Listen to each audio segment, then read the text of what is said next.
ഇത് റോഹിൻ്റെ കുട്ടികൾ അത് ചത്തതാണ്. റോഹിൻ്റെ കുട്ടി അതവിടെ ഇട്ടോ. ഇത് വേറെ. ഇത് തൂളിയുടെ കുട്ടി ഉണ്ടാ. ഇത് തൂളിയുടെ കുട്ടിയാണ്. അവിടെ ഒരു മിനിറ്റ്. തൂളിയുടെ കുട്ടി വേണ്ട. ഇത് തൂളിയുടെ കുട്ടി. ഇത് വയമ്പ്, നാടൻ വയമ്പ് കേട്ടോ. വേറെ കാണില്ലേ? ആ, നാടൻ വയമ്പ്. ഇത് മുണ്ടത്തിപ്പരല്. ഇത് നാടൻ മുണ്ടത്തിയുടെ കുട്ടികളാണ് കേട്ടോ. ഇത് കട്ടയ്ക്ക. ഇത്ര തന്നെ വലിപ്പം വരലോട്ടാ കട്ടയ്ക്കാൻ കൂടി. ഇത് നാടൻ കൊഴുവ. നാടൻ കൊഴുവ കണ്ട. കടലത്തല്ല, ഇത് കായലത്തെ കേട്ടാ. നാടൻ കൊഴുവ. ഇത് അത് റോഹിൻ്റെ തന്നെയാണ്.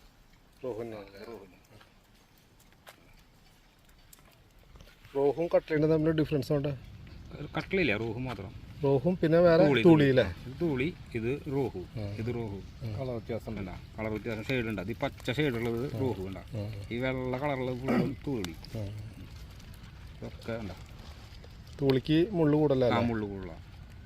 ഇത് നല്ല വലിപ്പം വരുന്ന മീനാണ് കണ്ട. പക്ഷേ ഇത് ഈ വെള്ളം കയറിയ കാരണം അവൻ ആ കുടുക്കിൽ പെട്ട് കിടന്ന കാരണം ചത്തതാണ്. ആ കുഴിയിൽ കിടന്ന മീനാണ്. വെള്ളം ഇറങ്ങിപ്പോയി. അപ്പോൾ പോകാൻ പറ്റാണ്ടായപ്പോൾ ചത്ത കണ്ട. Okay okay.